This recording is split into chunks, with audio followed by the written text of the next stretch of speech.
Ça y est, on est arrivé. Ça aura pris 6 ans, mais on a eu, enfin, j'ai envie de dire... Là, j'ai cherché un mot, une adaptation française du mot « troll », parce que c'est un nouvel univers pour moi. Je connaissais pas... j'étais témoin, mais j'avais jamais participé ou enfin pris à partie. Puis vous saurez que troll, c'est un anglicisme qui est accepté par le dictionnaire maintenant. Donc, c'est un mot français, entre guillemets. Je l'ai vu dans le Larousse, puis dans le Robert. Mais puis ça, Marc-Antoine, d'ailleurs, on n'avait pas ça des trolls avant que tu rejoignes le groupe. Fait que je sais pas s'il y a un lien à faire, là, mais on s'est fait un peu... ramasser un peu sur Twitter. Moi, j'appelle encore ça Twitter. À cause que des gens sont venus à ma défense parce que vous vous êtes moqué de moi à la fin de l'épisode passé, oui, c'est ça? Mon armada qui est venu prendre ma défense? Oui, exactement, ouais, les godineux. Les godineux et les godineuses. Après, on a publié un extrait sur ce qu'on disait à propos de David Reinbacher, puis on se l'est fait dire, hein, Martin? On connaît pas ça. Oui, bien écoute, je pense que c'est bien. Surtout toi, je pense. Premièrement, c'est ça. On a une nouvelle pratique cette année où je pense qu'il y a des extraits du balado qui vont être diffusés. Je pense que c'est une combinaison de choses. Premièrement, bienvenue dans l'univers de Twitter. Il y avait le titre qui était une citation un peu de Vaclav Prospal, ancien joueur de la Ligue nationale, qui est entraîneur. Maintenant, il était au tournoi des recrues avec l'Organisation des Sabres. Et Prospal avait dit que c'était la voie facile de renvoyer Reinbacher. Oui, là, c'est ça, là, ça évolue, ça. C'est que si tu dis Michael Schumacher, parce qu'on en a parlé il y a 2 semaines, là, puis on avait dit... C'est Reinbacher. Bon, une autre affaire. OK. Mais écoute, on reviendra sur la prononciation des noms de famille, mais c'est ça. Donc, il y avait le titre qui disait renvoyer Reinbacher en Europe, la solution facile. Alors, il y a des gens sur Twitter qui se posent pas de questions. Là, eux, ils font l'équation. Est-ce qu'on doit le garder dans la Ligue nationale ou le renvoyer en Europe? Et c'est sûr que la sagesse prône... la patience. La patience. Et là, il y a des gens qui n'avaient pas pris connaissance du contenu, qui disaient, vous ne connaissez pas ça, vous n'avez aucune idée de quoi vous parlez. Mais moi, et ça, c'est un peu... Tu sais, notre balado, ça fait 6 ans qu'on le fait. On travaille à l'écrit, Alex et moi, ça fait nombre d'années. Je pense que notre contenu est pas mal toujours réfléchi et s'appuie sur... Il fait le tour des questions, en tout cas, je pense, la plupart du temps. Et l'extrait qui était diffusé, qui durait 1 minute, c'était une partie de l'échange qu'on avait où, en citant des exemples de joueurs de la Ligue américaine qui avaient joué dans des gars d'âge junior qui avaient joué dans la Ligue américaine l'an dernier, qui avaient beaucoup progressé, on se disait... si le Canadien choisit de l'envoyer en Europe, de le renvoyer en Europe, Reinbacher, parfait. Mais si, à leurs yeux, la meilleure solution, ce serait la Ligue américaine et qu'ils se retiennent de faire ça parce qu'ils se disent il va être exposé beaucoup au public, il a été critiqué quand il a été sélectionné. Ça apparaît pas comme un choix. C'est ça. Alors, c'était une partie de cette discussion-là qui n'était pas complète, bien sûr. Et là, il y a des gens qui ont grimpé dans les rideaux absolument pour rien. Alors, je trouve ça triste des fois de voir l'hystérie que ça peut susciter quand on fait juste parler de hockey. Puis on a du fun ici, quand on a beaucoup de plaisir quand on parle de hockey. C'était moins le fun. On le fait de façon opposée. Et écoute, ce sont les mauvais côtés, les mauvais côtés parfois des réseaux sociaux. Écoute, c'est peut-être moi qui prends ça trop à la légère, mais c'est ça. Moi, c'est la première fois que ça m'arrive, puis j'étais comme... Il était temps, bon sang, ça fait 6 ans qu'on parle de hockey. Il n'y a jamais personne qui m'a traité de cabochon. Comment ça? Parce que le mot cabochon a été utilisé. Il y avait quand même un peu plus... Je peux t'appeler cabochon plus souvent, si tu veux. Ça va me faire plaisir. Idéalement, à l'extérieur. Tu m'appelles-moi sur mon téléphone. Okay. Mais bref, entre autres, je souligne tout ça parce que toi, Marc-Antoine Reinbacher, tu l'enverrais à Laval ou à Cloton? Ben moi, spontanément, je pensais à Cloton. Ouais. Mais je trouve que c'est la récolte qu'Alexandre a faite à Buffalo, parler à différentes personnes, dont Vaclav Prospal, qui est devenu Vinny Prospal à un certain moment donné. C'est ce qu'on avait, parlant de prononciation des noms.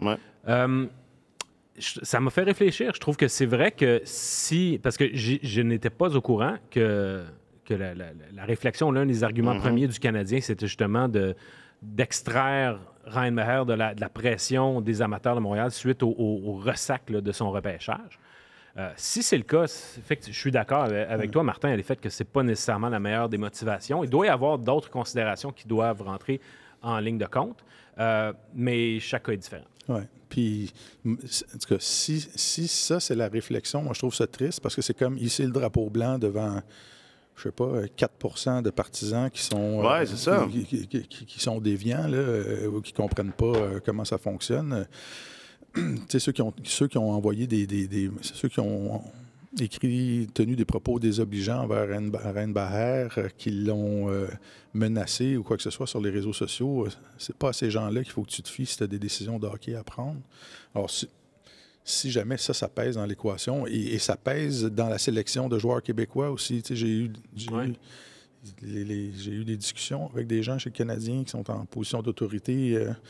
Puis ils trouvent qu'il y a une frange des amateurs qui sont méchants envers les Québécois, puis que c'est plus difficile, puis qu'ils font plus attention avec s'ils prennent des Québécois, quels Québécois ils vont prendre. Puis, et c'est dommage que ça fasse partie de l'équation, à mon sens. Bien, ça nous apparaît, oui, en même temps. Mais on connaît rien. Fait que on peut bien dire ce qu'on veut, on connaît pas ça.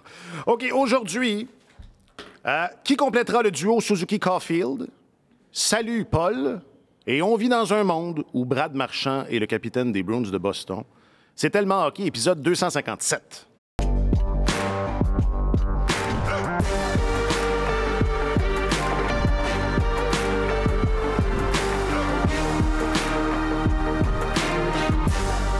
Avec notre chroniqueur principal au service des sports, j'ai nommé M. Martin Leclerc. Salut, Martin. Salut, bonjour, messieurs. Bonjour. Et notre journaliste affecté aux affaires du Canadien et de la LNH, M.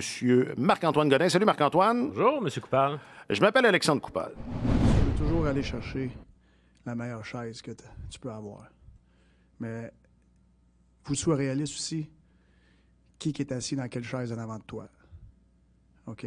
Puis c'est d'essayer de prendre une chaise puis jouer le rôle de cette chaise-là, mais toujours en essayant de monter de chaise.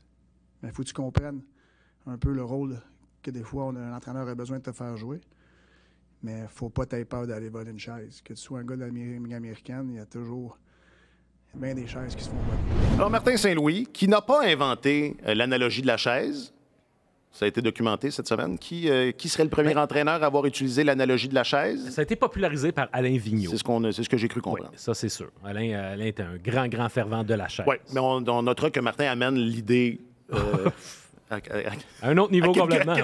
Quelques échelons supérieurs. Le concept de la chaise, c'est qu'il y a beaucoup d'appelés, peu d'élus pour ce camp. On en a parlé abondamment. Reste que, on va commencer avec ça. Hier, c'était les premiers matchs rouge contre blanc. D'ailleurs, qui a gagné? Non.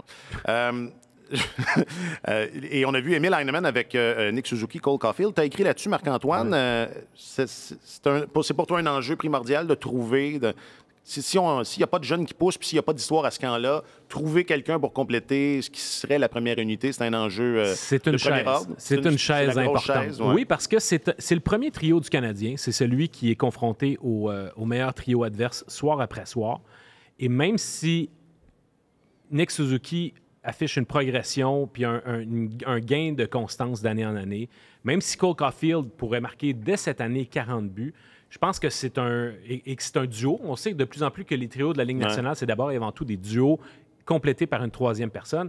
Mais je pense que si on veut vraiment que ces deux joueurs-là prennent un pas de plus significatif en avant et qu'ils affichent la progression espérée, bien, ça leur prend la bonne personne à côté d'eux parce que c'est pas nécessairement...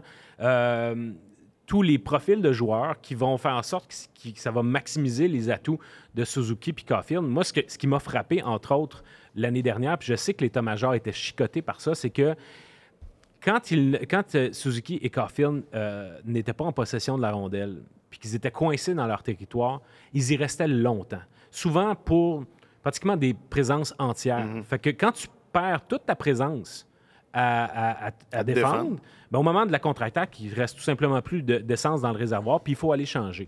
Alors, une des choses, je pense, que le Canadien devrait essayer de trouver pour compléter ce trio-là, c'est quelqu'un qui effectue de la bonne pression sur le porteur de la rondelle adverse, puis qui va aider à reprendre possession de la rondelle plus vite. Puis quand la rondelle est envoyée dans le fond de la zone, bien, quelqu'un qui est en échec avant, puis qui est ce qu'on appelle dans le langage du hockey le F1, Alors, ça, c'est des facettes, je pense, que le Canadien doit essayer de trouver pour trouver le meilleur complément pour permettre à ce trio-là vraiment de prendre une grosse coche. Donc, ce que tu dis, c'est que ça prendrait un très bon joueur. Ben, non, mais ça n'a pas besoin d'être un gars élite. Non, mais c'est drôle, hein, mais j'étais à peu près décrit Artturi Lehkonen. Ah, il est où, lui, d'ailleurs? Ben, il est était au bon. Colorado. Ben, oui, c'est ça. c'est ça. Mais écoute, je dirais pas qu'il est arrivé au bout de sa route avec le Canadien, mais peut-être qu'Emil Heinemann sera une version un peu différente de Artturi Lehkonen, sait-on jamais? Martin, veux-tu rebondir? Ben, il n'y a pas énormément de joueurs dans l'alignement du Canadien qui peuvent jouer au sein d'un vrai premier trio dans la Ligue nationale. Non. Celui qui a le mieux campé ce rôle-là l'année passée, c'est Kirby Dach.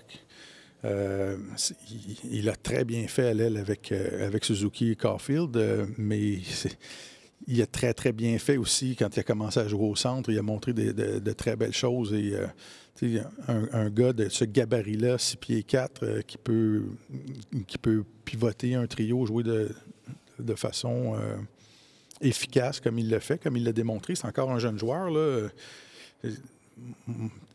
La position de centre étant vraiment fondamentale, je pense que le Canadien va vouloir poursuivre cette expérience-là. Là, il y a Newhook qui vient d'arriver, Alex Newhook. Ouais.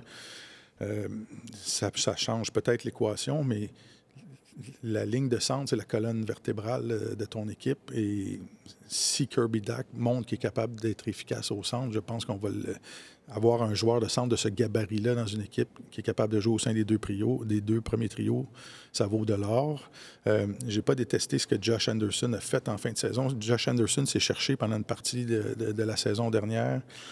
Je pense qu'il essayait d'intégrer des nouvelles choses à son jeu, mais quand il s'est remis à jouer comme Josh Anderson, en étant ce gros ailier de puissance qui patine nord-sud, qui frappe les défenseurs adverses, qui crée de l'espace sur la patinoire, je pense que ça pourrait... Tu sais, il ne faut pas oublier que Caulfield, c'est pas un géant non plus, là. Tu peux pas placer un autre ailier de 5 pieds 8. Ça commence à faire ça fait un petit premier trio. Ouais, c'est ça. On s'entend. Alors, il n'y a pas des tonnes de gars qui peuvent camper ça. Mais c'est vrai que Martin Saint-Louis ne dit pas des niaiseries ou dit pas des mensonges quand il dit qu'il y a des options, parce que Sean Monahan n'aura jamais l'air fou si tu le places à l'aile avec deux bons joueurs comme ça. Gallagher, je pense qu'ils ont fait leur deuil. Ça fait quelques années là, qu'on le place sur des trios inférieurs. C'est plus aux yeux de la direction un joueur de premier trio. Mais si on regarde vraiment l'alignement en tant que tel, il n'y a pas des tonnes de candidats. Alors, ça vaut la peine de donner des auditions des gars à des jeunes. À des jeunes pour voir ce qu'ils sont capables de faire. Moi, je ne l'ai pas vu. Est-ce qu'il s'en est bien tiré, Heinemann? Tout à fait. Ah ouais, absolument. C'est un gars qui est bon pour remporter ses batailles le long des rangs. Donc, il va récupérer des rondelles. À ce niveau-là, il est bon. Il est quand même assez efficace en protection de rondelles. C'est un gars qui a un bon gabarit. Là. Ouais. Il est 6'2". C'est pas un gars qui a un coup de patin honnête, mais je pense que sa qualité première, c'est son lancer. Alors, si Suzuki, une fois rendu en zone adverse, ben, ce ne serait pas systématiquement Suzuki à Caulfield pour le lancer. Il y aurait vraiment deux options de qualité. Fait que ça serait intéressant, sauf que quand j'ai vu la présence de Heinemann sur ce trio-là hier, ça m'a dit, ils sont intéressés, ils sont curieux de voir ce que ce jeune-là est capable de faire. Mais de là à lui prédire une présence dans l'alignement en début de saison, il y a tout un jeu, de chaises musicales qui va devoir se faire pour qu'il y ait une place qui se libère. Parce qu'en plus, le Canadien a mis la main sur Tanner Pearson, fait que ça, c'est un joueur de plus dans l'équation. C'est une chaise en moins pour s'asseoir dessus. Disons ça comme ça. OK, mais on y reviendra à Tanner. L'autre association qui a semblé être faite aussi, puis tout ça est un jeu, c'est un effet domino. Là. Vous parlez de Monahan, vous parlez de Kirby Dach, on les a réassociés ensemble. Parce que c'est vrai qu'ils avaient eu du succès eux aussi l'an dernier, mais là, avec Christian Dvorak qui ne sera pas là en début de saison, combien de centres naturels on met à l'aile? Ouais, ou du moins, ou qui occupe la chaise du troisième centre? OK, 100$ à celui qui dit chaise le plus souvent dans le balado.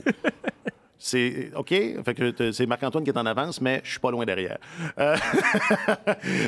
Mais donc, c'est ça. Il va falloir ouvrir la saison avec soit Monahan ou Newhook au centre, puis à court, moyen, long terme, à votre avis, c'est quoi le meilleur pari?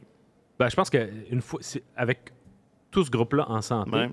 Je pense que le meilleur pari, puis je vais peut-être m'inscrire en faux un petit peu auprès de Martin qui dit que ce serait pas souhaitable d'avoir un premier trio qui est trop petit. Mais je pense que Alex Newhook à l'aile, ce serait intéressant d'avoir Dak et Monahan ensemble sur le deuxième trio, puis d'avoir Christian Dvorak comme troisième centre. Quand tout le monde est là, Ouais, et mais... considérant que Dvorak n'a pas été échangé parce que personne l'aime. Parce que ça fait peut-être partie de l'avenir aussi. C'est pas impossible. À un moment donné, on jugera qu'il est superflu puis que son contrat est problématique, mais je ne pense pas que l'organisation soit rendue là. À leurs yeux, Christian Dvorak, c'est un gars qui a de la valeur puis qui ne céderont pas pour rien. Ouais. Ben, écoute, Newhook, c'est un gars de 195 livres. C'est pas, il n'est pas vraiment petit. Il ne mesure pas 6 pieds 3, mais c'est quand même un gars. Il a un physique de joueur de hockey. Là. Je pense pas que ça constituerait un problème. Donc, cette idée-là, de le voir avec... Ben là, parce que si on cherche le candidat idéal pour compléter le premier trio... Tant que Dvorak est blessé, ben Newhook, t'en as besoin au centre. Là. Surtout si tu veux garder Dak et Monahan ensemble. Ouais. Alors, il y en a un de ces trois-là. En fait, il y en a deux de ces trois-là qui doivent jouer au centre nécessairement. Alors, c'est là que ça devient problématique. Écoute, à moins que Owen Beck ait un camp fulgurant puis qui force la main du Canadien, mais honnêtement, j'en doute. Je pense que le Canadien ne gardera pas dans sa formation un joueur simplement pour pallier à l'absence d'un vétéran qui n'est pas là pour un mois. Ils vont y aller avec ce qui est le plus sage pour son développement. Puis si on doit se fier au match du camp aux rencontres du camp des recrues, peut-être que Beck peut encore bénéficier d'une année de plus dans le junior sans que ça fasse mal à son développement. Là.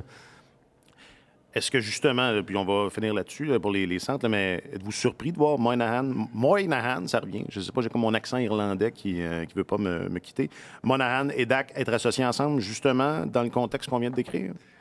Parce qu'il y avait là une belle option là, pour remplacer Dvorak à court terme. Oui, ce qui est intéressant avec Dak, c'est qu'on le sait que c'est un joueur de centre qui a beaucoup de bons outils, entre autres en transport de rondelles. C'est un gars qui, au niveau de la transition, pour passer de la défense à l'attaque, entrer en zone adverse, en possession du disque, c'est vraiment un excellent joueur. Alors, il peut diriger l'attaque de la position de centre, ça c'est bon. Par contre, on connaît, c'est bien documenté, ses ennuis au cercle de mise en jeu. Ouais. Avoir un gars comme Monahan à côté, ça lui permet... Ça peut faire en sorte qu'une fois que la rondelle est tombée, il peut s'occuper des responsabilités de joueur de centre, mais ça pourrait être Monahan quand même qui prend les mises en jeu. Alors, c'est comme une espèce de police d'assurance. Police d'assurance, exactement. Donc, un jour, il n'aurait peut-être plus besoin, mais qu'à court terme, ça peut être intéressant. Moi, je peux pas croire que Dak finira pas par améliorer ça. Tu sais, c'est pas... C'est pas une qualité génétique, les mises au jeu, là, comme avoir suffisamment de fibres rapides pour patiner vite. Ça se pratique. C'est quelque chose que tu peux travailler, surtout à un gars de ce gabarit-là, un gars imposant. Tu peux t'imposer physiquement.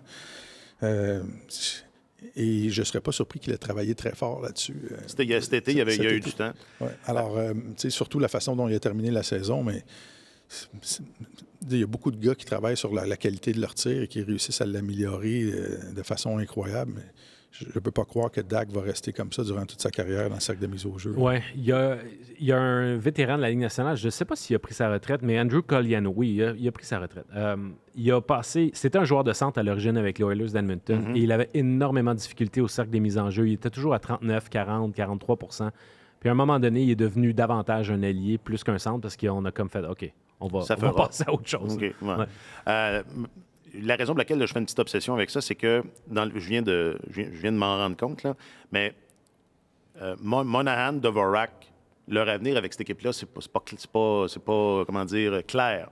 Alors que Dak, Newhook, plus, ça semble plus être l'avenir. Oui. Est-ce qu'il est trop tôt, justement, pour penser à ça ou c'est pas tant grave, là? Je veux dire, là, on commence la saison comme ça, puis on verra par la suite. Est-ce qu'on fait de Newhook un ailier ou un attaquant et même chose pour Dak? Moi, je pense qu'avec Newhook, Martin Saint-Louis va prendre la même approche qu'avec Dak l'année passée. Souvenez-vous la façon dont Dak a été utilisé l'année passée. Là, on a commencé par lui donner du temps à l'aile, de le faire jouer sa présence régulière. On l'a placé dans des circonstances favorables. On l'a placé avec des bons joueurs à l'aile.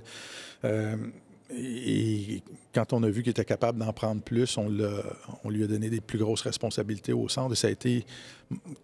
Moi, je trouvais qu'en termes de gestion de joueurs, là, de opération Redonnons confiance à un athlète. C'était une des plus belles opérations, une clinique, tout sport confondu, à laquelle j'avais assisté de la part d'un entraîneur.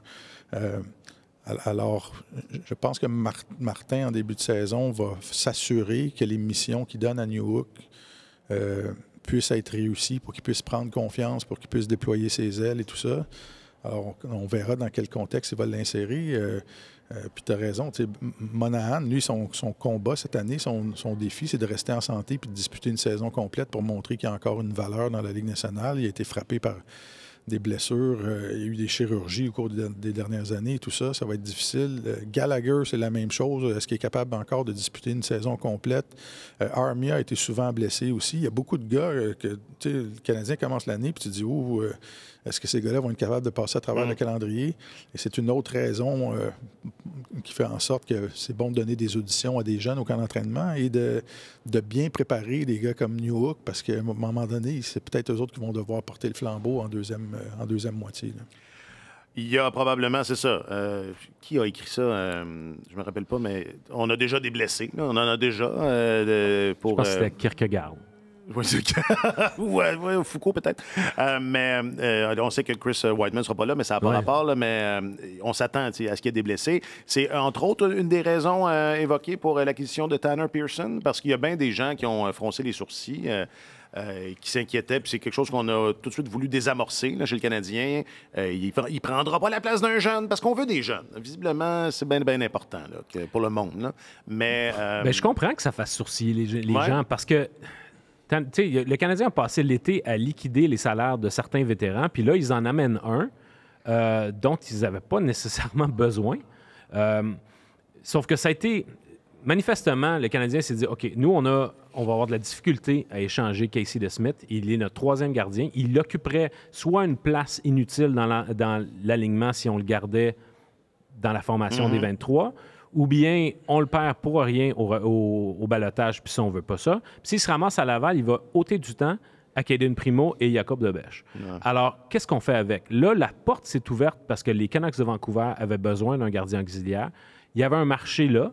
Et puis, ils ont réussi à convertir ça en choix de troisième ronde. Maintenant, le prix à payer, c'était de prendre la dernière année du contrat de Tanner Pearson. Sauf que le Canadien peut se le payer à cause de Carey Price. À cause de tout l'argent que le Canadien peut dépenser en plus en plaçant le nom de Carey Price sur la liste des blessés à long terme une fois que la saison est commencée. Donc ça, c'est... On peut dire, c'est peut-être pas une utilisation optimale de cet argent-là. C'est correct, sauf que le Canadien, de toute façon, je serais très surpris qu'il aille au bout des 10 millions. Il en reste beaucoup. Il va en rester beaucoup. Alors, dans cette situation-là, on dit, OK, on prend Pearson. Peut-être que le Canadien va réussir à en faire un... J'ai toujours le terme... c'est une mauvaise traduction, mais un projet de réclamation. C'est un projet de redressement, finalement. C'est, à l'époque, les Expos avaient ça. Hein? Pasquale Perez, Old Can Boy, tous des gars qui avaient déjà été bons, puis qu'eux autres reprenaient... Réhabilitation. Oui. Puis dans leur cas, dans plusieurs... c'était des vraies réhabilitations. Des vraies réhabilitations. Alors... Sens propre et figuré. Oui, donc Pearson... Il y a peut-être encore quelque chose à faire avec ce gars-là, puis à la fin, rendu à la date limite des transactions, on le renvoie ailleurs parce qu'on aura bâti une valeur auprès de ce joueur-là. Sauf que c'est clair que qu'il soit en santé, qu'il soit encore blessé, que sa main fasse encore des siennes, je pense que l'équipe ne voudra pas qu'il soit une entrave au développement d'un Heinemann, peut-être de Ulonen s'il est finalement prêt à montrer quelque chose sur une base régulière, ou d'un jeune qui est tout feu, tout flamme dans la Ligue américaine qui dit « OK, on ne peut pas le garder là, il faut qu'on le montre, on en a besoin. » Donc, mais la seule chose qui me chicote dans tout ça, c'est qu'on a vu Kent Hughes faire une faveur d'une certaine manière à Jeff Petrie. Il a fait une faveur à Casey DeSmith, il dit « On va t'arranger ça. » Si, là, il est allé chercher un joueur qui pourrait être en position, après ça, de demander à être accommodé, justement, parce qu'il est coincé. Il est 13e attaquant ou il est sur le point d'être soumis au ballottage. Donc, est-ce que Kent Hughes va encore se placer dans le rôle du bon gars et dire « On va t'accommoder ». Tu trouves qu'il est trop accommodant? Bien, là, pour des joueurs, je comprends 2 fois, là, mais peut-être pas 3 fois. Intéressant. Bon, un mot sur Pearson, pas l'aéroport, Martin. Ouais, je pense qu'il y a une question, tant qu'à faire cette transaction-là, tu vas chercher un gars qui est identifié comme un bon vétéran, qui a joué dans des équipes gagnantes déjà. Il y a un aspect, les dirigeants du Canadien font attention à l'aspect culturel aussi maintenant. Ils cherchent un certain type de personnalité qui va cadrer avec la philosophie de l'équipe. Écoute, on verra ce que ça fait. Puis la somme de tous les gestes posés durant l'été par la direction a fait en sorte qu'on a ajouté des choix de repêchage. La semaine dernière, je publiais le relevé annuel que je fais là, sur une période de 8 ans. Et le Canadien est devenu beaucoup plus performant au repêchage depuis qu'on a adapté la philosophie. D'avoir plus de fléchettes. En 2016, c'est ça. De se présenter à la plaque plus souvent, de s'élancer plus souvent. Plus de chances de frapper des coups sûrs quand tu vas au bâton plus souvent. Et puis la direction actuelle continue ça. Il y a beaucoup de choix de repêchage. Il y en a 11, je pense, l'année prochaine, en 2024. Le Canadien en a 8 dans les 4 premiers tours en 2025. Alors, on va donner les chances... et je trouve ça pas mauvais de le faire, même si l'équipe est en train de continuer à le faire. L'équipe va prendre son envol, à un moment donné, va devenir plus compétitive, mais... ces choix-là vont être d'autant plus... choix, puis on va prendre la crème, ce qui va être le meilleur pour le greffer à ce qui va devenir une formation meilleure d'année en année. Puis ça va juste donner plus de profondeur à l'organisation. Vu comme ça, ça amoindrit un peu le sentiment que j'avais qu'on fait bien des pirouettes pour aller chercher un choix de 3e ronde.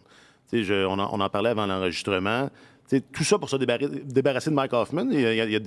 On a certains confrères qui ont tourné ça comme ça. Là, l'échange de Smith, c'était ça venait boucler la transaction de Hoffman. Mais Hoffman, il gagnait, il y avait encore une année de contrat à 4,5 millions. Si tu le rachètes, ça coûte 3. Tu le mets ça sur 2 ans, ça fait 1,5 million de salaire, de salaire mort cette année puis l'année prochaine. Ouais. Je veux dire, c'était quand même pas si compliqué, alors que là, avec ce qui reste de l'argent de Petrie, il va y avoir plus d'argent mort la saison prochaine. Je pense peut-être presque 1 million de plus. Je veux dire, d'accord, là, c'est un choix de 3e ronde, c'est chouette, là, mais en même temps, c'est beaucoup de pirouettes. Là. C'est beaucoup de pirouettes, mais sauf que je comprends ton argument de l'argent mort, mais je reviens à la flexibilité que permet le contrat de Carey Price. Toutes ces pirouettes-là, j'ai fait le calcul, le Canadien, cette année, entre le moment où ils avaient Mike Hoffman et puis Rem Pitlick dans leur formation et la situation dans laquelle ils se trouvent aujourd'hui, ils ont ajouté 943 750 $ à leur masse salariale. Ça, c'est cette année. Ça va être plus l'année prochaine parce qu'il y a des contrats qui vont partir, mais il y a la dernière année là, de Petrie qui va être encore sur leur masse salariale. Dans les livres. Dans les livres, exactement. Donc, la rétention au contrat de Petrie. Mais cette année, pour moins d'1 million de $, le Canadien a été capable de transformer Hoffman et Pitlick en des choix de 2e ronde, 3e ronde, 4e ronde, tout en 2025. Ils ont ajouté Pearson. Ils ont ajouté Gustav Lindstrom, dont ils vont avoir besoin sur le flanc droit de la défense, ne serait-ce que comme 6e défenseur. Et en plus, un jeune Nathan Légaré qui va aller donner un coup de main au Rocket de Laval. Tout ça pour un gars dont il ne voulait plus et dont personne ne voulait. Qui était un candidat au rachat. Alors, justement. honnêtement, si ça te coûte 1 million de plus à le mettre sur ton plafond salarial, toutes ces pirouettes-là, honnêtement, c'est vraiment transformer rien en quelque chose. Tu l'as dit, le flanc droit de la défense, sujet à venir, sujet passionnant à venir. Oui. Je suis content pour Paul. Écoute, c'est une très belle carrière, son chemin, comment il a fait ça. Puis là, il y a une opportunité de rester attaché au hockey, au Canadien. Puis je sais, mais cet été, je pense qu'il était quasiment à l'aréna tous les jours. Il est sur la glace beaucoup, puis c'est un atout pour nous autres. Martin Saint-Louis, au sujet de la retraite de Paul Byron, parce que Paul parle aujourd'hui, je pense. Il parle en ce moment. J'ai demandé à Martin, j'ai dit, Paul, il n'a pas parlé, hein. Il a juste écrit. Puis Martin m'a dit, oui, il a juste écrit. Il va rencontrer les médias aujourd'hui, donc on enregistre juste avant. C'était donc Martin Saint-Louis qui témoignait de ça, du fait que ça ne s'est pas terminé. On ne l'a pas entendu dans l'extrait qu'on vient d'entendre, mais Saint-Louis, lorsqu'il en parlait, disait peut-être que Byron aurait voulu continuer de jouer. Ce n'est pas lui qui a décidé ou qui a pris 100% de la décision de se retirer, mais les blessures ont joué un grand rôle. on sait qu'il était encore, il sera toujours dans l'entourage de l'équipe, puis que ça sera ça, la transition. Mais Martin, on en a parlé souvent. Byron n'a jamais été le même après le fameux combat avec Mackenzie Weegar. C'est un sujet sur lequel on est revenu parce que ça crevait les... Enfin, ça nous apparaissait très, très évident. Puis c'est un peu la conclusion triste de tout ça, dans une certaine mesure. Écoute, moi, ça a été un sujet d'étude un peu pour moi, Paul Byron. Il y a quelques joueurs... J'avais écrit sur une étude... qui était parue en 2018 dans une revue spécialisée sur les traumatismes au cerveau. 8 orthopédistes et un anesthésiste américain qui avait fait une étude sur plusieurs années qui touchait pas loin de 2200 joueurs de la Ligue nationale. Et on avait isolé les cas des joueurs qui avaient eu des commotions cérébrales déclarées. On avait regardé avant, ce qui était leur carrière avant, ce que ça avait été après. Et l'étude avait conclu, et ça m'avait jeté en bas de ma chaise, et je m'étais mis à remarquer... À placer des marqueurs sur des gars qui déclaraient des commotions cérébrales, parce que la conclusion principale, c'était que les joueurs qui subissent une commotion cérébrale dans la Ligue nationale ont 64 de chances de ne plus jouer dans la Ligue 3 ans plus tard. Alors, c'est 2 chances sur 3. Et ceux qui restent, le tiers qui reste, il y avait un préjudice économique important par rapport à aux joueurs qui avaient la même production qu'eux avant la commotion. Alors, ces gars-là signaient des contrats plus courts et des contrats moins rémunérateurs. Alors, c'est vraiment un enjeu. Les conséquences négatives étaient ça a un impact majeur sur ouais. une carrière. Et toutes les études sur les commotions cérébrales le disent. Après une commotion cérébrale, les joueurs sont plus vulnérables aux blessures en général. C'est pas juste Mais peu importe. Donc, Paul Byron... qui était Paul Byron avant le 26 mars 2019, quand, pour respecter le code d'honneur de la Ligue nationale, il a jeté les gants avec Mackenzie Weegar. C'était un des attaquants les plus productifs à 5 contre 5 dans la Ligue nationale. C'était le couteau suisse du Canadien. On le promenait sur un trio, sur l'autre. Excellait en désavantages numériques. Plaçait toujours les défensives adverses sur les talons avec sa vitesse. Et bon, il s'est battu avec Mackenzie Weegar, a subi une sévère commotion cérébrale. Ouais. Et après ça, ces 3 saisons suivantes, ça a été 29, 46 et 27 matchs. Il y a eu des problèmes aux hanches. C'était pas... Mais même quand il jouait, je dis, on en parlait souvent, même quand il jouait, on n'avait pas retrouvé... C'était pas le même couteau suisse. On n'a pas... Il manquait quelques... Il n'est jamais redevenu le même joueur par la suite. Peu importe les raisons. Et ça fait en sorte que, il n'a pas joué du tout la saison dernière. Il a été en période de rééducation. Il a tenté tout ce qu'il pouvait pour essayer de se remettre en condition. Et ça a fait en sorte que c'était exactement les conclusions de l'étude. 3 ans après sa commotion, il n'était plus dans la Ligue nationale. Il est pile et il y a un autre joueur dont on a parlé aussi la saison dernière, sur qui j'avais placé un marqueur, c'est Jonathan Drouin. Après sa grosse mise en échec qu'il a subie aux dépens d'Alex Ovechkin en novembre 2019. Il avait marqué 9 buts en 17 matchs quand cette mise en échec-là est arrivée. Puis après ça, il en a marqué 9 dans les 110 matchs suivants après son retour. Ça a été... Et Jonathan l'avait verbalisé la saison dernière. À la fin, il avait dit... J'y repense encore à cette mise en échec-là. Ça avait été un point tournant pour lui. Alors, il y a des différents joueurs comme ça. Et je trouve juste ça triste. J'aime... Il y a des films, des fois, de science-fiction où les gens... peuvent remettre le cadran à zéro, peuvent retourner Superman dans le temps. Qui fait le tour de la Terre pour remonter le temps, c'est mon premier exemple. Empêcher un événement malheureux de se produire. Et moi, tu sais, Paul, je le voyais la saison dernière, il venait dans le vestiaire après les matchs, il est venu avec ses enfants à un moment donné. Ouais. Je le voyais en veston-cravate, puis je me disais...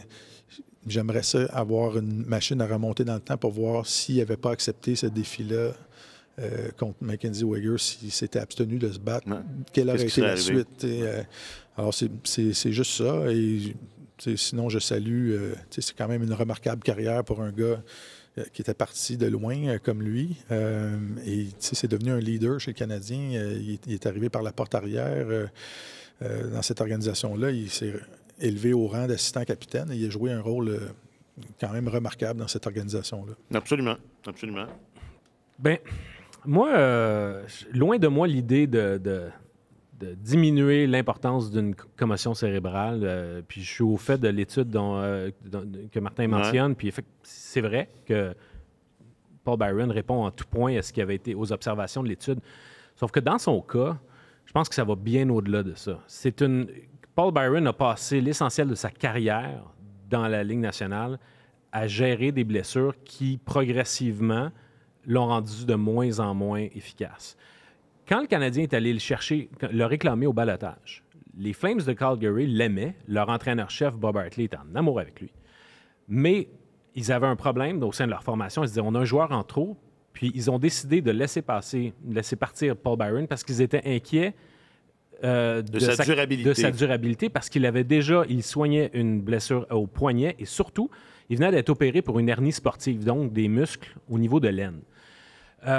Et par la suite, quand le Canadien est arrivé, Paul l'a raconté à notre collègue de The Athletic, Arpin Basu, les médecins du Canadien ont découvert qu'il y avait une déchirure dans le labrum, qui est à l'intérieur de la hanche. Okay? Vois-tu le vide dans mes yeux? Oui, je sais. Mais bon, regarde, le point, c'est qu'ils ont décidé de ne pas l'opérer, puis ils ont espéré que ça s'en aille, puis ils l'ont finalement opéré 6 ans plus tard quand ils lui ont ouvert bien comme il faut la hanche.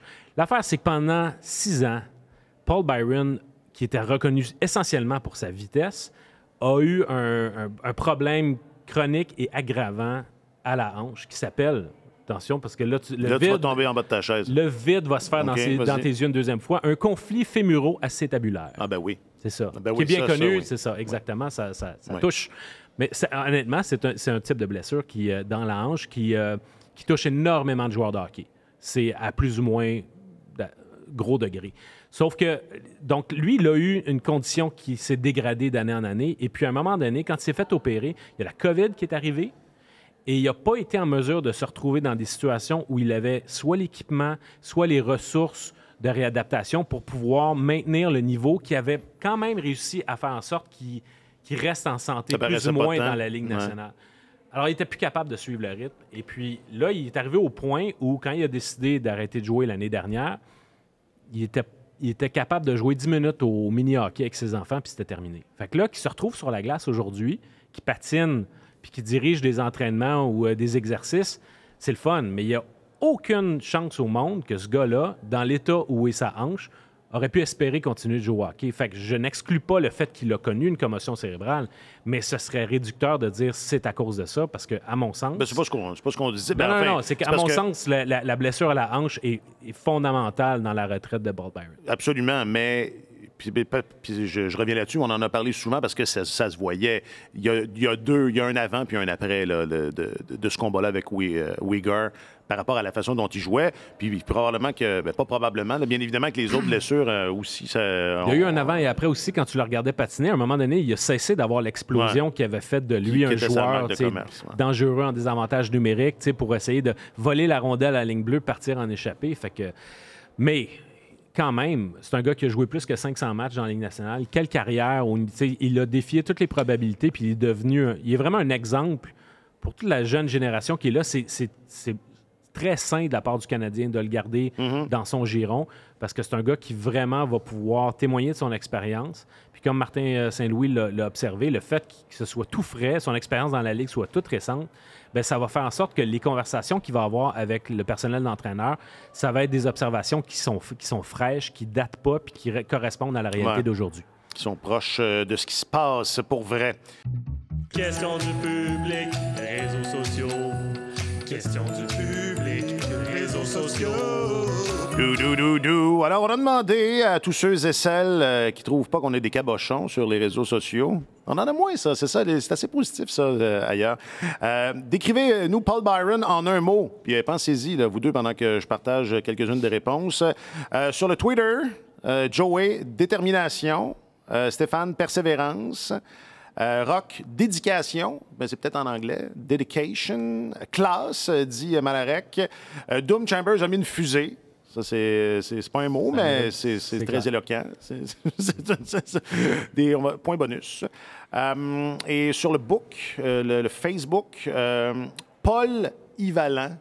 Hein? Non, mais couteau suisse, c'est bien meilleur ça. Ça, c'est sur Facebook, c'est Jean-Baptiste. Ténacité, dit Henri. Dynamique et efficace, dit Monique.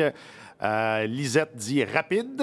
Et quelques-uns, enfin, il y en a sur le Gram. Persévérant, ça c'est, je vois pas son nom. Salvador. C'était pas lui le couteau suisse, demande pour Michel. Ben oui, parce qu'on a donné le surnom à quelqu'un d'autre. Est-ce que ça se peut? C'est devenu une expression très répandue. Mais Ouais, moi, non, je l'avais... Parce que je trouvais ça original à l'époque qu'il se fasse qualifier de couteau suisse, mais là, on a l'impression que les entraîneurs utilisent ça. C'est Ils pour tout ont le 3 ou monde. 4 couteaux suisses dans les poches. Un couteau franco-ontarien. On a même des répliques, des réponses sur YouTube maintenant. Jean-Claude dit « honest ». Taxi Driver dit échappé. C'est vrai que c'était de toute beauté à le voir aller en échappé. On va s'ennuyer de ça. Donc, en un mot, les gars. Ce qui était amusant, c'était le regard de frayeur des défenseurs quand ils se rendaient compte Oh non! que la rondelle était passée derrière eux à la ligne bleue et que c'était Paul Byron C'est devant eux. Paul.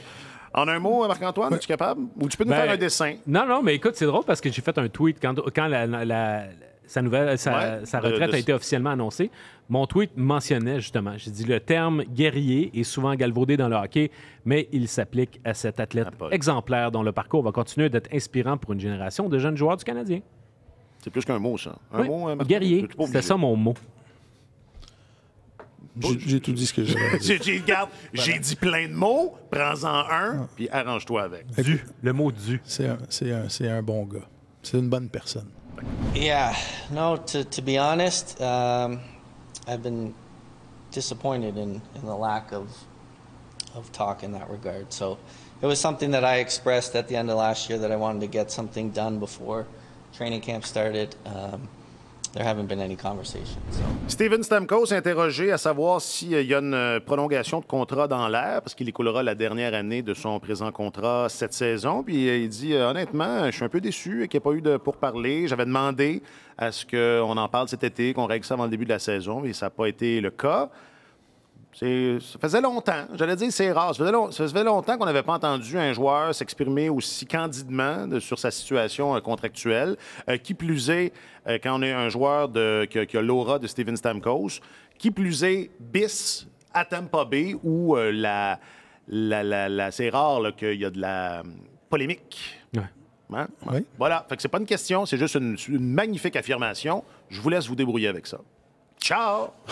Salut! Okay. Moi, je trouve cette situation-là très intéressante parce que Steven Stamkos revient d'une saison quand même très productive. Là, il a marqué 34 buts la saison passée, 50 passes en série. Il a quand même connu des bonnes séries éliminatoires. Au cours des 2 dernières séries éliminatoires, il a combiné, je pense que c'est l'attaquant qui a eu un des 2-3 attaquants qui a eu le plus de succès du côté du Lightning. Donc, pour lui... c'est le temps de battre le fer pendant qu'il est chaud et de parler de renégociation de contrat, mais il arrive dans une zone où les directeurs généraux commencent à être précautionneux parce qu'il va avoir 34 ans au mois de février. Et quand tu donnes un contrat à un joueur qui surpasse son 35e anniversaire, bien là, tu peux rester... Ça peut causer des problèmes éventuellement au niveau du plafond salarial. Et tu regardes un peu ce qui s'est passé à Boston au cours des dernières années. Des équipes, je prends l'exemple d'une organisation où la culture est très forte, les attentes, les standards sont très élevés, des capitaines très respectés. On a commencé à un moment donné, quand Patrice Bergeron et Zdeno Chara étaient vieillissants, on a commencé à baisser la barre salariale un petit peu ou à y aller avec des ententes plus courtes d'un an, pour dire, on va s'adapter de façon à ne pas placer l'organisation en difficulté. Et il faut voir ça de façon lucide aussi. La courbe descendante de production des joueurs, à un moment donné, quand les joueurs de la Ligue nationale ralentissent, ça arrive... le mouvement est assez rapide. Ça peut être drastique. La pente peut être assez abrupte, mais il est encore très productif, Stamkos, là, donc ça va bien. Et j'ai beaucoup aimé la façon dont Julien Brisebois a abordé ça. Il a dit, écoutez, Steven Stamkos vient peut-être de connaître ses 2 meilleures saisons dans la Ligue nationale de hockey. Il va avoir 34 ans à la fin de la saison. Il n'y aura pas 44 ans. C'est un des meilleurs porte-parole dont tu peux rêver, tout sport confondu. On veut le garder, et il veut rester, mais je suis directeur. Tu sais, tout le monde, tous les gens qui suivent la scène de la Ligue nationale depuis quelques années voient que Julien Brisebois, lui, son combat, là, ça a été d'essayer de faire entrer un carré dans un cercle au point de vue du plafond salarial. Il a fait toutes sortes de gymnastiques. Et il a réussi. Et il a dit, écoutez, là, je dois être prudent, je dois être intelligent avec la façon dont je vais dépenser l'argent au cours des prochaines saisons pour continuer à nous permettre d'être des aspirants sérieux à la Coupe Stanley. Donc, je veux profiter de cette saison-ci pour prendre de l'information, pour voir quels joueurs dans notre équipe vont être en mesure de jouer des rôles accrus, voir ce qui va arriver au sein des autres formations. Et à la fin de la saison prochaine, je vais m'asseoir avec Steven Stamkos et son agent et on va trouver une structure de contrat qui va être bénéfique pour les deux parties.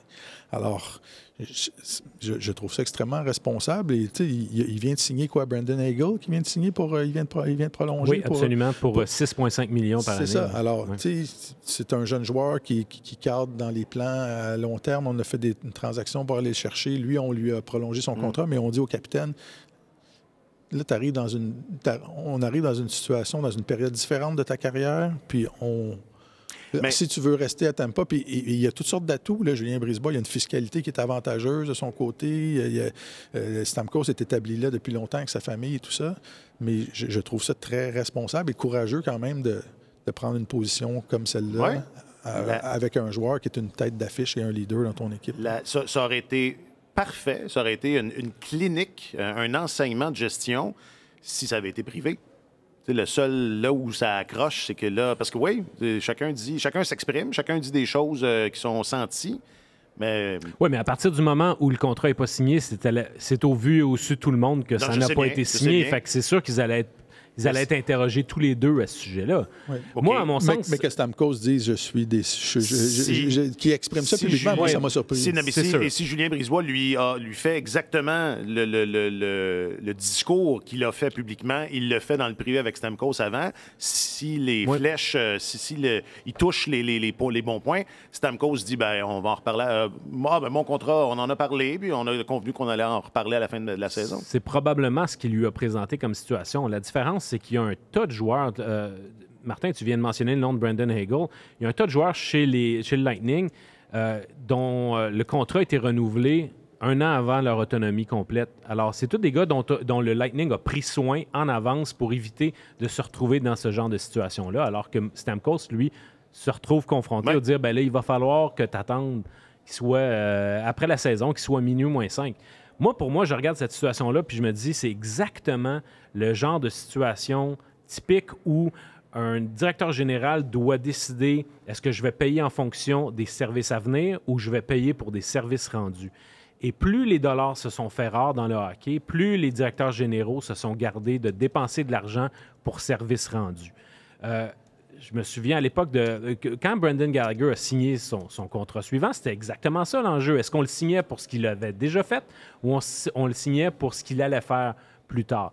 Là, à 34 ans, l'année prochaine, Stamkos va être sur le bord du précipice. C'est clair qu'il vient de connaître ses meilleures saisons offensivement en termes de production ou certaines de ses meilleures saisons, mais ça pourrait casser à tout moment. Puis si je regarde le Lightning qui s'est débattu avec sa masse salariale depuis des années, je peux comprendre qu'ils disent, OK, bien là, si nous, on veut demeurer compétitif, après qu'on ait échangé à peu près tous nos meilleurs espoirs, qu'on ait une banque de choix repêchage qui soit vide, quelle est notre seule façon de demeurer compétitif avec le noyau qu'on a signé à long terme?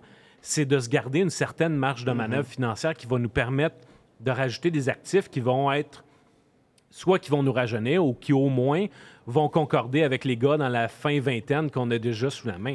Alors, ça se peut très bien que Julien Brisebois agisse de façon aussi impitoyable qu'il l'a fait quand, quelques jours après la conquête de la Coupe Stanley, il a dit à Ryan McDonagh, ça ne marche plus pour toi avec nous. Le calcul financier fait en sorte qu'on ne pourra pas te garder. Fait que prépare-toi, fais tes valises parce qu'on va t'échanger.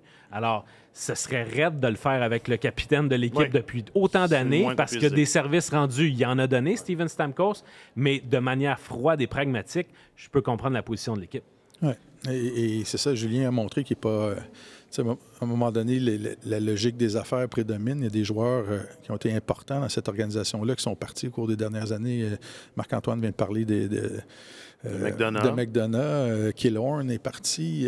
Tout le troisième trio d'il y a 2-3 ans. Tout le troisième trio complet. Il a dû faire des sacrifices. Et je trouve ça intéressant que Marc-Antoine dise qu'il y a des gars qui ont d'autres joueurs qui ont obtenu une année avant la fin de leur contrat des prolongations. Stamkos, lorsqu'il était juste avant son année d'accession à l'automie, il a signé son contrat 2 jours avant le 1er juillet. C'est vrai, le dernier contrat, le contrat actuel, c'est vrai. Oui, il y a 7 ans, il avait signé ça le 30 juin et ça avait été comme un espèce de téléroman toute la saison. Est-ce qu'il va rester? Est-ce qu'il ne va pas rester? Et la direction du Lightning était restée très stoïque à travers ça. Ils savaient qu'ils étaient capables de faire une offre compétitive compte tenu de la fiscalité qu'il y avait là-bas. Et finalement, il est resté. Là. Il n'a pas opté pour explorer le marché. Donc, on verra ce que ça donnera. On verra ce que ça donnera pour la suite. J'avais complètement oublié, c'est ça. C'est pas nouveau, les négociations ardues, ou enfin pas tout en finesse entre Stamkos et le Lightning. Ça avait été avec Steve Yzerman la première fois. Si je ne m'abuse, ça s'était réglé dans la même demi-heure, ou ça avait été annoncé dans la même demi-heure où il y avait eu l'échange de Piquet ça se peut. Les 12 minutes qui ont fait trembler le monde du hockey. Non, mais c'est vrai, il y avait ça parce que Stamkos se dirigeait vers l'autonomie. Ben c'est ça, il a décidé... Puis le Canadien allait le signer. Non, il aurait probablement obtenu plus d'argent sur le marché des joueurs autonomes, assurément. Puis finalement, il a décidé de rester à Tampa Bay parce qu'il ne se voyait pas ailleurs. Alors là, s'il ne se voit toujours pas ailleurs, il risque de décliner encore plus d'argent parce que là, le Lightning, là pour l'instant, il gagne 8,5 millions par année. Le Lightning n'ira pas lui donner un contrat de plusieurs années à un plus gros salaire alors qu'il arrive à 34 ans puis que les courbes d'âge, ça marche pas. Sont clairs. C'est ça. Alors, tu sais, s'il veut défier le temps, bonne chance. Mais à un moment donné, c'est ça. Les choses vont graduellement diminuer. Mais tu sais, si tu te prétends leader d'une organisation, je pense qu'à un moment donné, il faut que tu tiennes compte de cette réalité-là. Là. Tu dis que tu veux rester. Tu sais que l'organisation a des standards élevés, c'est démontré, cette organisation-là a eu du succès. Accepter moins que ta valeur réelle sur le marché, je pense que c'est inacceptable quand tu es un athlète professionnel, mais tu peux dire, OK, on va tenir compte de mon âge, puis là, je vaux 8 millions ou 8,5 millions, payez-moi ça, puis l'année prochaine ou dans 2 ans, bien, on réévaluera. Puis si c'est 4,2 millions, ce sera 4,2 millions. Puis quand tu es un joueur de ce statut-là, puis on s'entend, il a fait beaucoup d'argent à date dans sa carrière, Steven Stamkos, mais quand tu arrives à cette étape-là de ta carrière, c'est à toi de décider. Est-ce que tu veux finir ce que tu as commencé au même endroit, puis faire tourner la roue, puis faire en sorte que l'organisation dont tu as été le porte-étendard continue à avoir du succès, ou tu dis, je veux aller chercher chaque dollar disponible. J'aimerais ça m'acheter un yacht. Et commencer à promener ma famille à travers l'Amérique du Nord d'année en année. Exactement. Mais comme si le passé est garant de l'avenir, je me rappelle la dernière fois que Stamkos a écoulé la dernière année de son contrat, on a passé la saison à dire qu'il allait finir, il s'en allait jouer ailleurs. Ça risque d'être le même. Les gens de Toronto rêvaient. Alors, on va les laisser rêver.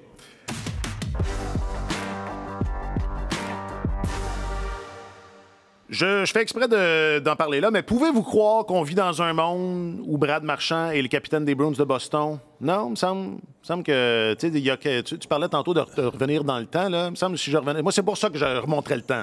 Pour me dire, Alex, fais pas le saut. Un jour, Brad Marchand va être... C'est la seule raison pour laquelle je le ferais. Ouais, écoute, moi, je trouve ça amusant. C'est quelque chose de drôle, oui. Brad Marchand est un joueur extrêmement compétitif. Il faisait partie du noyau de leadership des Bruins. C'était pas lui qui était le chef de ce groupe-là. Mais j'ai hâte de voir maintenant qu'il a ce titre-là qui a été porté par des... Le C chez les Bruins a été porté par des athlètes qui imposaient le respect et qui ont été exemplaires. Là. Alors, j'ai hâte de voir s'il va C'est fini, s'il fini. S'il va être capable de s'accrocher à ce rôle-là et de faire oublier son passé tumultueux. 8 fois suspendu quand même depuis le début de sa carrière. Puis des gestes, des fois, auxquels on assistait, des gestes impensables. Moi, je me souviens des joueurs qui se dirigeaient vers lui pour donner une mise en échec solide et de le voir se pencher au dernier moment pour c'est très lécher la visière de l'adversaire. Oui, lécher Kucherov qui s'était pas fait lécher la joue. C'était-tu la visière ou la joue?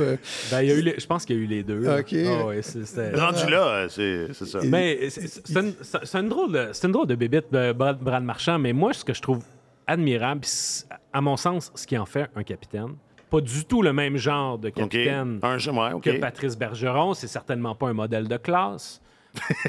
Mais c'est un joueur qui s'est tellement constamment amélioré dans sa carrière, un peu comme Martin Saint-Louis, qui d'année en année a ajouté des éléments à son jeu pour faire en sorte qu'on parlait de courbe d'âge tout à l'heure, au lieu d'amorcer un déclin au début de la trentaine, a continué d'ajouter des éléments à son jeu pour faire en sorte qu'il n'a jamais cessé de s'améliorer.